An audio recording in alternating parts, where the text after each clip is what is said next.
What happens when your city sees a population increase of 34% in a matter of years? Jam-packed streets? Higher crime? How about increased urination in the alleys and byways of the city that was causing a public health hazard? Tonight, we dive into the forgotten history, maybe it should have stayed forgotten, of Cincinnati's public urinal crisis and the inventions that alleviated the nostrils and the bladders of the Queen City populace.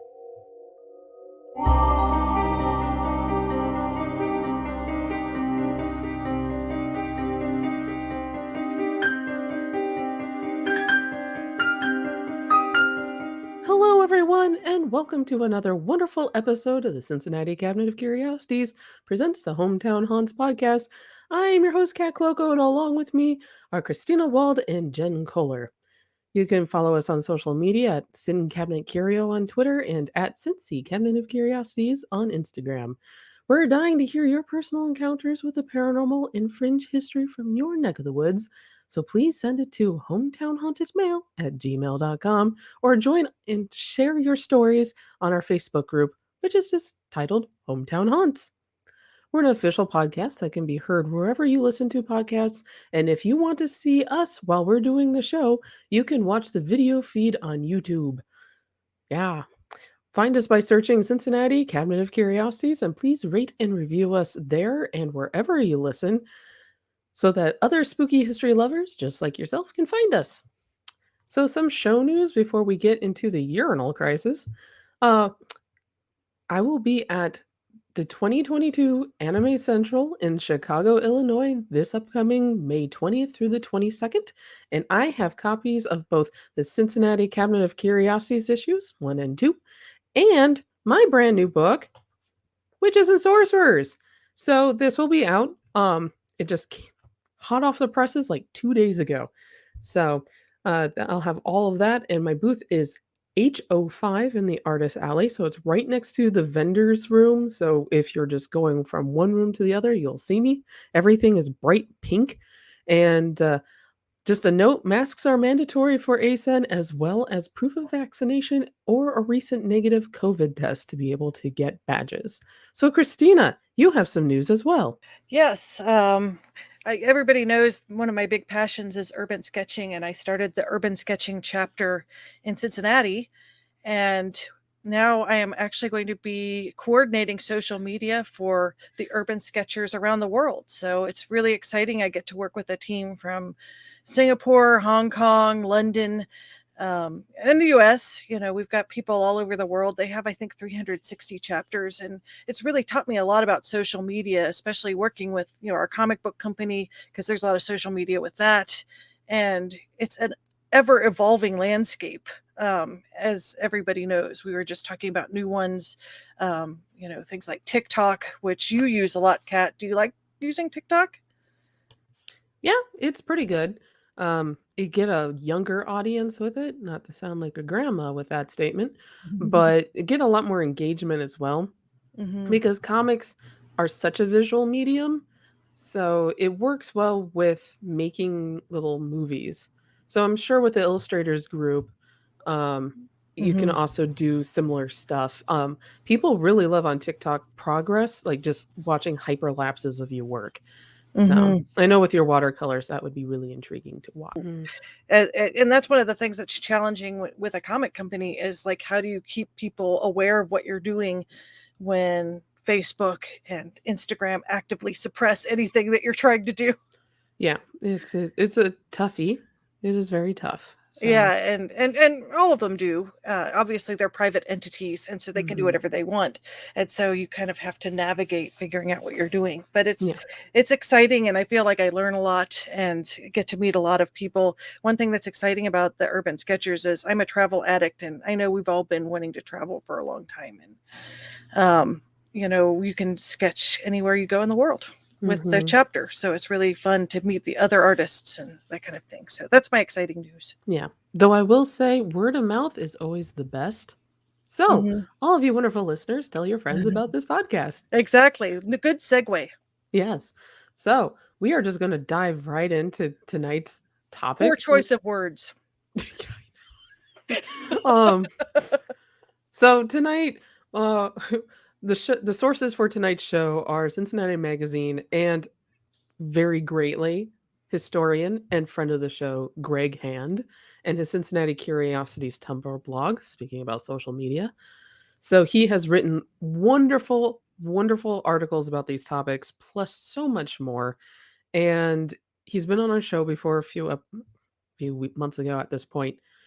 And please go visit his Tumblr and just read the goodness that is Strange Curiosities from Cincinnati, but also the Cincinnati Enquirer. And there's a whole bunch of now defunct newspapers that get cited as well that the Enquirer has eaten. So they're in the back catalog somewhere there. And Jen and Christina, I highly suggest staying unmuted because I want to hear your reactions to some of this really strange history. This is by far the weirdest article I've ever written. I thought the devil monkey was weird. No, no, toilet history is weird. So, okay, we're starting around 1860. Cincinnati saw rampant population growth. It was already the seventh largest city in the nation with a population of 161,044 people. By 1870, just 10 years later, it had grown to 216,239 people, or about a 34% increase. This was due to the economic opportunities in the Queen City and was able to offer the Queen City was able to offer the populace, such as manufacturing and shipping increase due to the city's location on the Ohio River, especially meatpacking. Hello, Porkopolis. The steamboat industry also grew, and because boats were both built and repaired here, and we've talked about that before in earlier episodes, that meant a lot of people had jobs that they can get. We also had a migration westward and northward of populations in America, which meant that there was an increased need for, well, the aforementioned steamboats, but also hotels and bars for all those people who were traveling. During the Civil War years, Cincinnati was a hub for the Union Army, a center for recruitment, organization, and training, not to mention support for all the soldiers' families, because some of the families did follow them around, and charities that followed the soldiers and their families around. They all established posts here in Cincinnati. So we got quite a few different people. Cincinnati also had a very diverse population by 1870, made up of frontier Americans, who are those who settled the area before the 1830s, German and Irish immigrants, and then also freedom African Americans who had moved north from the southern states after the Civil War, because, yeah, everybody wants to get out of the South after that hot mess. Anyway, more than half the population were men, and they were men who peed everywhere and on everything. So Gross. so gross. So I know a lot of those wonderful ink drawings of Cincinnati that you'll see in any of the newspapers or archives, and a thing that you need to remember is the entire city had canals and alleyways that weren't cleaned very often and all smelled like latrine and pork guts. So, wonderful place. You can see why people moved up into the hills, but that created an issue too. So, from the Cincinnati Commercial Tribune from April 20th, 1867, they have a small blurb that starts public urinals. These are also an indispensable want. Our alleys and byways have long enough been contaminated and rendered breeders of pestilence. This nuisance can be abated at small cost and should be attended to at once. So the entire downtown area was it just smelled to high heaven. I can totally imagine it. Yeah. And Oh, some of these small alleyways still exist. Yes, Jen. When I worked downtown, you can tell when someone peed on the sidewalk, and it was disgusting. Yeah, there's actually stairways, like if you went into the old Skywalk, which they've torn most of that down, haven't they? Like it smelled like pee. Oh yeah. New York subway? Hello. Mm-hmm, Yeah. Your nostrils are open then. Just think about that, but 10 times worse, and now you're approaching the Cincinnati levels of stank. So, Well, no wonder our river caught on fire. did our river catch on fire? I thought that was Lake Erie. Cuyahoga. Yeah, me too. Oh, I don't know. I thought it was the Ohio River. It was some river that caught on fire. Well, Or the was mighty it pretty Cuyahoga close? in Cleveland did. Yeah. Rather I'm recently. sorry, I'm wrong. Anyway, so, It was pretty polluted. Still yeah. is. It is polluted. Yeah. Cleveland also had the Great Balloon Disaster of 1983. So, just great things. We love you, Cleveland. Cleveland rocks. Anyway, Councilman Hugh McBurney argued against adjourning city council until the problem of public urination had been resolved in 1867. He said to the city council, "Let's do all we can tonight. The alleys downtown were used as urinals, and the bad smell created in that way caused most of the complaints around the city being dirty." So this man was very angry at how dirty the city was. McBurney requested that the mayor get men and hoses and literally flush out the entire downtown area into the Ohio River. This is what this man wanted to do, which could have been possible because downtown did have a sewer system. It was a hot mess. We'll talk about it later, but water could get pumped into the downtown area. The previous year, in 1866, City Council had passed a resolution to install public urinals, but nothing had been done. The Cincinnati Gazette from May 4th, may the 4th be with you, in 1866 wrote, "Some months since, Mr. John F. Wilsey secured the passage of a resolution in council directing that public urinals be erected on 3rd Street at the junction of Bank Alley as an experiment to see what effect it would have on the immodest and offensive practices so common in such localities. We think it would be well for some member of council this affair to inquire who is at fault for not carrying the resolution into effect. Conveniences of this kind are very much needed in all essential localities in the city." I love their angry speech. It's so eloquent. It's like, we need urinals now, guys. Now. Yesterday. Now you may be wondering why there was such a hot drive for urinals on the public streets, or flushable urinals at all. Although the concept of indoor flushable toilets was nothing new by 1870, because indoor toilets had been manufactured since the 1830s, there were lobbyists in Cincinnati who campaigned actively against indoor toilets. These people didn't want plumbing. Why? I know, right? Good questions. For example, here's an editorial from the Cincinnati Commercial from July 15th, 1873, which is years after the previous quotes. "We do not hesitate to say that in the state of plumbing, the average house in this city, connection with the sewer would be disastrous. It will be seen that our improvers not only demand a connection with the sewers in front of our houses, but require soil pipes to pass through the houses, conditions condemned by every respectable medical attorney on earth. And that would make Cincinnati one of the most unhealthy instead of one of the healthiest cities in the world." Wrong. Wow. Wow. Very Yeah. They were very wrong. Very, very wrong. We like cholera so much better. Oh, yeah. Didn't we- Dengue fever. Isn't that why we don't have canals anymore because of It cholera? is. It is. Okay. It is. It's one of them. And people were peeing in the canals It's a big And- toilet and other that went through the things. city. Yeah. For more than 40 years, there was a campaign against modern indoor flushable toilets in Cincinnati because going in an outhouse was seen as healthier than indoor plumbing. The reality was that connecting each house to the sewer system would be costly, and they didn't want to pay for it. They also had a source of water there also needed to be a source of water to flush, and reliable citywide water did not exist unless you were downtown. Downtown had access to running water, but the hilltop neighborhoods did not. You had to use a water barrel to get your water or use a cistern. Cincinnati's sewer system was a disaster at the time, and there was no reliable system for toilets to flush into.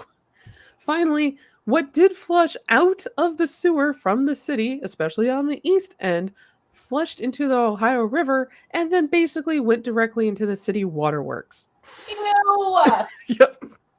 because they didn't pay attention to where the exit was for all the water and where the intake valves were for all the water.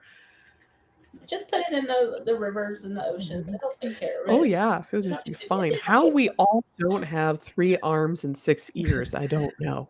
How did we survive? A lot of Well, people didn't, let's be honest. Well, and I know there's still a lot to go on this, but actually, Cincinnati still has sewer problems. I mean, that's what our friend of the show Jay has written about for years in Yeah. his Mest comic. Is the sewers like a lot of them are very old? I think they said in Mariemont it all needs to be replaced, but of course you have this argument because it's going to cost so much money.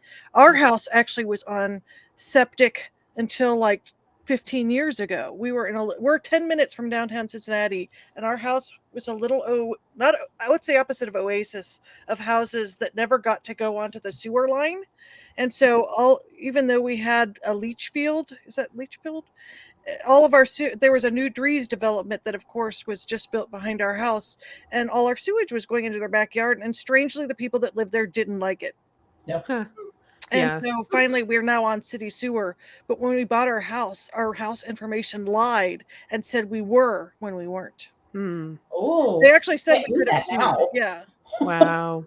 Yeah, I Mhm. know Hyde Park, Oakley, and Mount Lookout neighborhoods, every time there's massive rain, the sewer backs up into the basements. So it's highly advised that you don't finish your basements in those neighborhoods. Mhm. It Mhm. it's gross. It's happened to a friend of mine.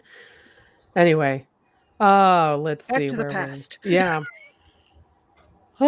So this led to many of the issues that the city was seeing in the late 1860s and 1870s, and the variety of illnesses that also plagued the city, which we've mentioned a little bit. Germ theory was still not widely understood at the time, even by doctors. Instead, many believed that illnesses were caused by miasma or unhealthy smells and vapors. So they did not understand that malaria, cholera, dengue fever, the the numerous different illnesses that could kill somebody was because of people just defecating Unclean. wherever they wanted in the alleys. They're unclean. They were very unclean. So it's not even Wild West. This is just grungy Cincinnati. Anyway, so there were a few different plumbing inventions that were available for people to use in their homes. So it's about since about the 1830s, as I mentioned earlier, but definitely in the 1850s, they were being advertised here. So, one of the most fun that I found was the swing urinal. Doesn't that sound like fun? Intended for use in the bedroom beneath a washstand, where it would remain out of sight until you needed to use it. So you would basically either have a sink if you were in town, or you would have your wash stand that usually would have your chamber pot. This thing would swing from underneath, and then you could use it like a chamber pot, but it had a push button valve so you could flush it. So you'd have to take the water from your wash stand, put it in, and then flush it. Kind of like an airplane toilet. Except for it wouldn't be going into a sewer. It would be going into a cistern that you would dump into your outhouse or the privy shafts, as we talked about with our Ew. friend. Yes, you. There's too many unnecessary steps there. Also, you couldn't put any weight on it or you would have a mess because it would fall off and take your wash stand with it. Mhm. And this was marketed for women and men, but mostly women. Another thing that was marketed for women were chair urinals. So think of this was for the ladies. It was marketed specifically for the ladies. And these were Ooh. chairs with a urinal attached to the bottom, similar to a potty chair that had a chamber pot slid underneath. So it would be the same mechanism. So a very fancy toilet chair. In the Gilded Age, once indoor plumbing became much more popular, you still had chair urinals and chair water closets, which in old vernacular, 1830s British vernacular, a water closet was a word for a toilet. And it would basically be one of these things that you would dump water in and then flush. So If you didn't like either one of those options, there was earth closets. Would you like an earth closet? It's also known as a compostable toilet. They function like a cat's litter box, only for humans. An advertisement in June of 1874 reads, "The greatest blessing of the 19th century," fast superseding the water closet. It can be used in any sleeping room without offense.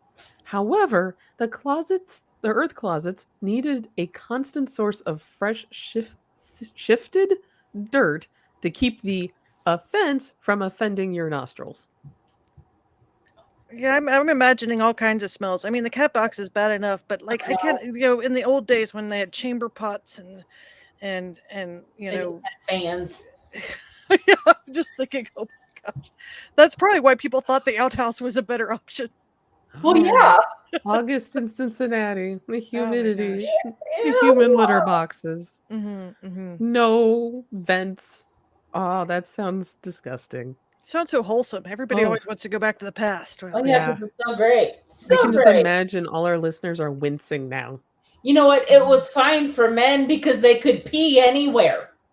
Mm-hmm. And they But did. it's still a problem. Yeah, they did. They still do. And they probably were dehydrated, which just makes it worse. Yeah. Yeah. Ew. Also to note, toilet paper, as we know today, wasn't made until 1890, and not by the local company known as Procter and Gamble. Instead, toilet paper was originally made in sheets by the Scott Paper Company in 1879, which later turned into rolls in 1890. P&G didn't start making Charmin until 1928. Wow. Yeah. Didn't they use corn cobs? Isn't that something that was used before? There was like all sorts of stuff. There was a few notes about that. Generally, books or magazines were used, and there would be advertisements in local newspapers saying, "Beware of using particular periodicals because the ink could be toxic and you're rubbing it on your nether regions." Mm-hmm. So it'd be like, "Hey, maybe not use the Cincinnati Enquirer in your water closet because we may poison you." No comment. No comment. So, well, I mean, just look at newspaper. How about we blame the Cincinnati Post or the Gazette? We got to pick. The Gazette was gone. Yeah, Gazette left earlier, so maybe we could do the Gazette. Yeah, we'll go with the Gazette. So don't use the Cincinnati Gazette. It may poison your hoo-ha. There you go. Yeah. And they do have ink that does not rub off, but it was too expensive to use, and that's why it's not used. So that's why the ink still comes off on your hands. Oh, yes. Yeah. Mm-hmm. So, back to our urinals crisis. In mid-1967, the first public urinal was installed in Cincinnati after lobbying by its inventor, and you'll love this name, Samuel Males. Mr. Males was originally a cider merchant, and he was an inventor on the side, and he created many, many, many different patents for something he called a pissoir.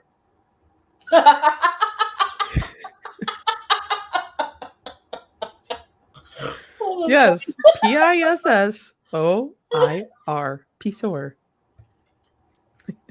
Anyway, so it was his. Are you okay, Jen? It's just funny. I don't know why. Okay, sorry. Mr. Mans invented the pissoir. I feel ridiculous. Sorry. I don't know why that made me laugh so hard. Because you broke Jen. Cincinnati history broke Jen. I just found it. I'm just reporting on it. In 1870, he invented the pissoir that was fit for female use, although all of Cincinnati's urinals that had been fitted into the Cincinnati downtown area were meant for male use only. Between 1867 to about 1871, 65 public urinals were installed around downtown, but Health Officer William Clendenin asked for more. He's like, "More urinals, please."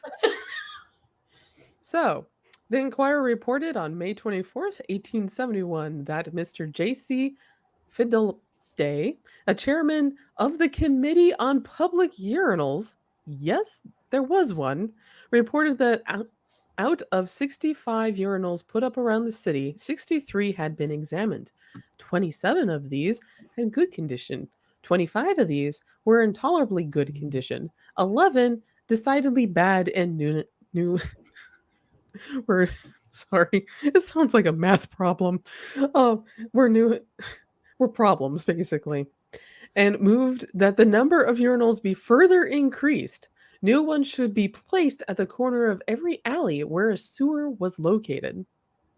Of course, there were problems with these public urinals.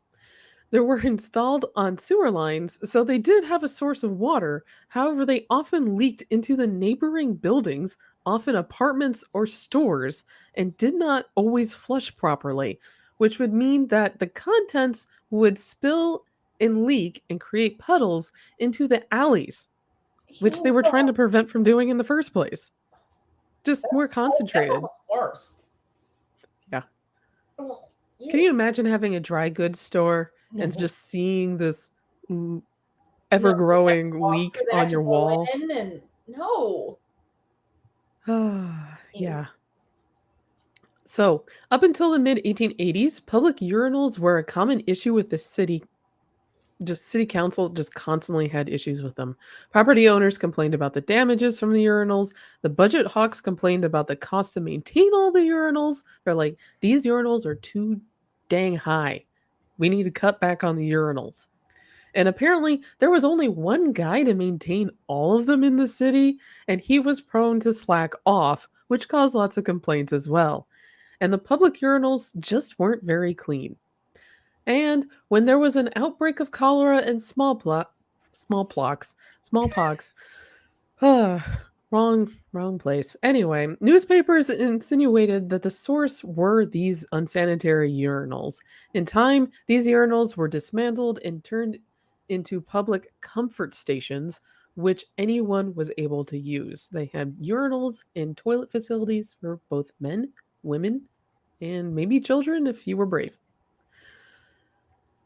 And for those who were curious, the Cincinnati sewage system saw an overhaul between 1897 until the mid 1940s. So the next time you use your loo, you know that there is a lot of history and lobbying to make it work in your home without flooding it with poo. Oh, that was poetic. I know. I have to say, we got a bidet at Christmas this year, and I wish we'd done it years earlier. Mm-hmm. Yeah. They're nice. We should follow what the Japanese do and get the high-tech toilets. Well, they're great until you don't know which button to push and you spray the bidet in your face. Ew! Don't do that. Don't do that. Well, it's just going to be regular water. It's not. Ew, but ew! I just. Speak from experience. Anyway, so we have a hometown haunt tonight. Yes. So this is from Anonymous. Who would like to read it? Jen, you want to read it? Sure. If I can compose myself. Yeah, we'll let you have a second to compose yourself. And then, and we might want to do a story on this place later, actually. Okay. Our friends owned what used to be a Baptist seminary in Covington. They did extensive renovations and used it as an Airbnb, then rental units. Several people have seen a woman in a white hoop skirt in the building. Linda's granddaughter saw her twice. Son Todd was working with a plumber one day and they both saw her. The plumber refused to return to the job. LOL. All this came out over a lot of drinks. They have sold the property. Maybe it could be a place to visit for the show. Yes. Ooh, that sounds fun. Yeah. And I like the hoop skirt point. That helps really nail down exactly where in time this ghost is from.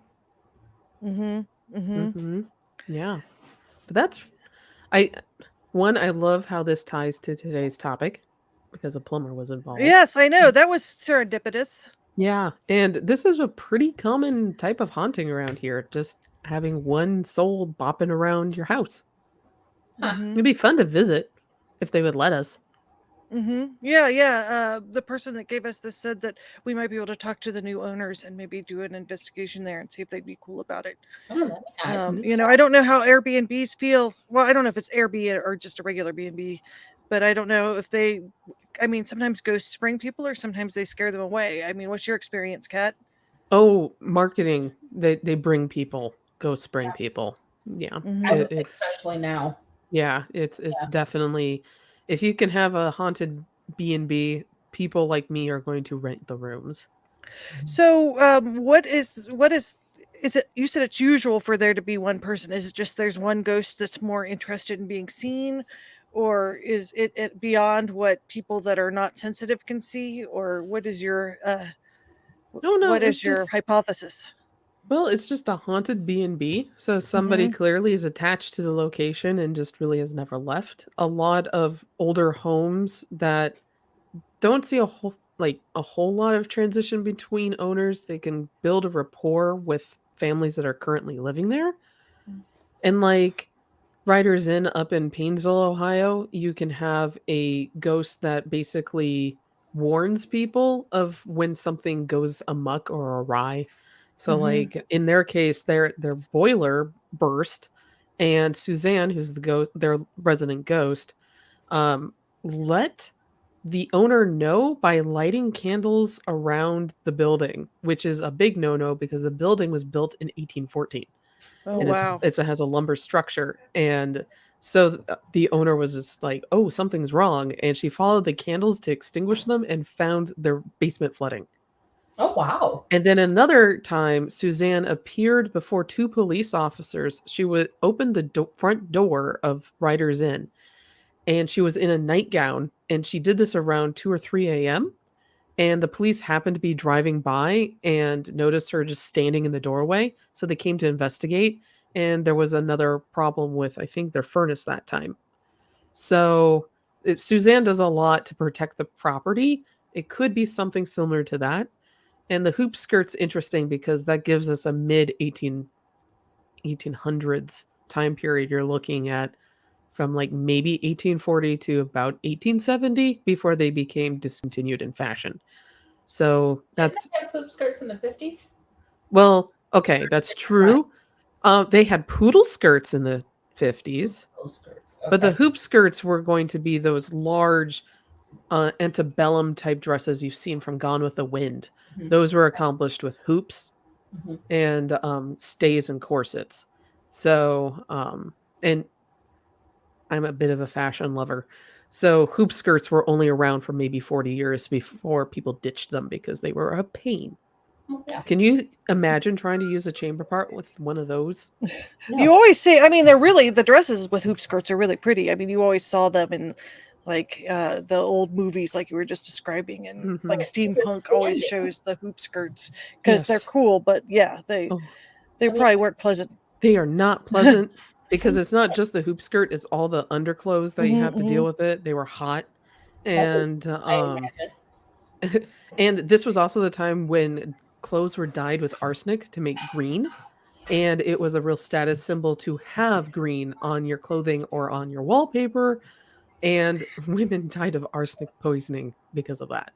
So, Like the Radium Girls. yes, very Yeah. similar. There's a Ac- really good book that's I think it's called Fashion That Kills that talks about the history of poor choices in fashion history. Well, it's still happening. I just watched that documentary on HBO about makeup, and they said that talc is very dangerous, and it's still in everything. Yes. Yes, you have to watch. Isn't that a recent That's a more recent discovery, thing. though? Yeah. Well, I was Um just saying it's still happening.